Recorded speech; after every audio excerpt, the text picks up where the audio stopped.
This, I don't know when to give up playing this game. Look at Knuckles with all his upgrades that he won't get for another week. Yeah! Rouge, you look so naked by comparison.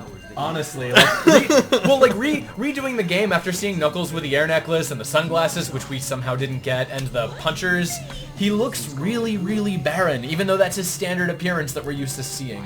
That's true facts. And Sonic too, like all the characters with all their junk on them, like Eggman's craft without the entire front of a car he puts on it later. Yeah, I know, like without the extra armor, he's got like a rinky-dink little robot. Even though it's the same robot that we see every... God, that jump. And he has no force behind that punch. Or, what's the term? Inertia? I'm not going to pretend to know this physics is Dry Lagoon, mechanics. so you can play. Okay, that's fine. Yeah, he had no echinacea. He had no echidna behind that punch. Strap in, gamers. Your favorite one of us is playing. Okay, welcome back. Sorry about that. Jeez, Rouge, are you doing your role in Shadow the Hedgehog, the video game? Because you need to get out of cyberspace and stop fucking with my computer. Oh, is that where you were going with that? Jesus Christ. Yeah. What a build-up. Remember in Shadow the Hedgehog when you're in cyberspace and then you run into Rouge and she's like, oh, Shadow. You come into computers too? Yeah, funny running into you here. Oh yeah, Rouge. Cyberspace. Didn't know you were such a big fan of Tron. Anyways. Well, Rouge is all over the internet.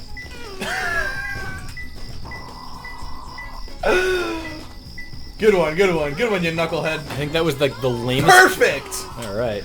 I think that was just about the lamest joke I could have possibly made. No, I liked it. You gotta destroy the other robot. Talk about backseat gaming. Yes, we did in the last episode. I do it all the time.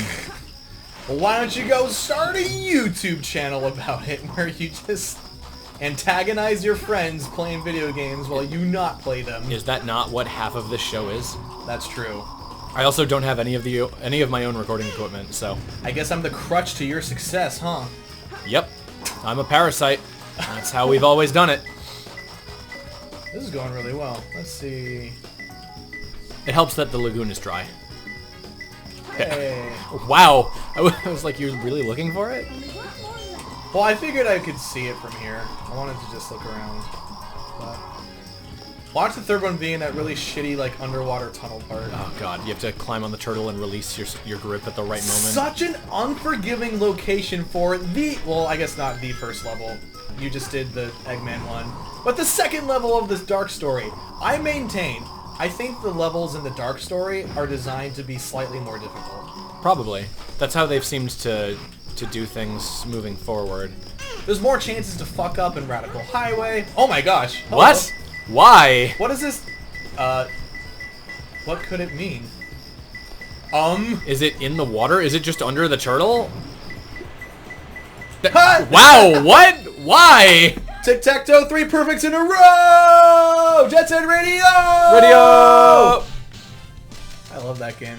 If I don't get an A, I'm gonna slap you. You have to get an A. Ow, what the why? That was a joke. It was a prop. It was a mannequin of my head that he just keeps in this room. That's true. I have a Xerox copy of scan of his face, and there's all kinds of ninja stars, arrows from my bow. I don't know. This isn't good. I don't do that kind of thing to you. I'm not like an 80s rich girl anime trope where she's like, oh, I'm gonna get you, love interest rival. Anyways, watch Ranma 1/2. It's a good show. God. So, I was actually going to say, you don't need weapons to inflict pain on me using a mannequin. Are you gonna tell the mannequin story? I'm gonna tell the mannequin story. Yes! So, okay. So, I've worked as a bartender for the last 5 years. I'm currently not bartending anymore. So I had a habit of being out late, and Jazz and I did at one point live together, if you can't tell by our very, very organic banter. And so one night, I was out much later than usual. No, hold on. I have a quick addendum to this particular part. Okay. Oh wait. Not Oh. only does Patio have a habit of staying out late. Yeah. No, my bad. At this point in time, Patio had a habit of just not coming home at all. Right. And had been I won't say missing, but just he'd been elsewhere for an entire week. Okay? Right. Yes, I completely forgot.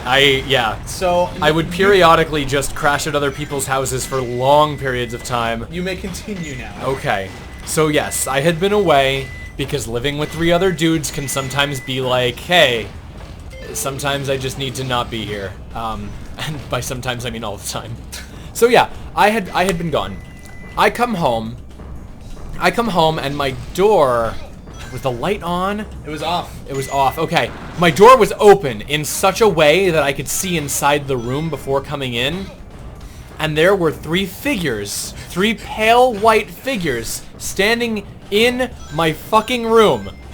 I enter and there are 3 headless child-sized mannequins in my room. One of them is like laying on the bed. One of them is in front of my closet. And the other's just standing there in front of my desk. And the logical part of my brain, of course, is like, alright, one of my dickhead roommates. But then immediately the animal part of my brain is like, where would they get mannequins? These are here because they're ghosts. It's cursed. Get out. So I sat in my car and freaked out and called the friend whose house I had just left, who was already at a party. There was nowhere to go. Yeah. Well, they lived far enough away that it wasn't reasonable, but I sat in my car and I calmed down. And then eventually I just, I got tired enough where I didn't want to touch them, I didn't want to move them, I just shared the bed with the mannequin. Are you kidding? I did not know that part. No, I just stuck it out, and as a matter of fact, I didn't even move that one until I needed to, and I just left them in my room. So... Now, I really wanted to shout into the night, like, hey, which one of you assholes? But... Yeah, I was already asleep at that point. And our other roommates get up early for work, and I would have felt really bad for whoever wasn't the guy who did it. You know, like, if it was just me and if it was just me and you, I would have, come into your room with, a pool noodle and beaten you to death. But because Onion and Nathan? Yeah, it was Nathan. Both had, lives and jobs, and you did too, and I didn't know which one of you it was, because honestly, it could have been any of you. Nathan gets weird shit all of the time. All the time, and Onion occasionally has just done stuff like that in my long history with him. Shout out to people who aren't watching. Yeah. And so, yeah, that just left you. But also, where the fuck would you have gotten 3 mannequins? Okay, so now for the hero side of the story. Hero side of the mannequin story. Okay, yeah. So it was me. It was me who put those mannequins in there, and you bastard! No, I got them because I was doing at the time I was doing a lot of video work for this this guy that runs a realty business, and I was filming at his house, and he has a daughter that works at Dillard's or Kohl's or something like that, in the clothing department, and we had finished up filming for the day, and we're just kind of sitting around and chilling, and his daughter comes home, and she's like, "Hey, do you want?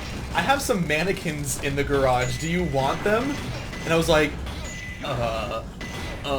why do you have mannequins at Oh, good. all? So it's a common question. Now I feel less stupid. And she just explained. She's like, "Oh, well, we got rid of.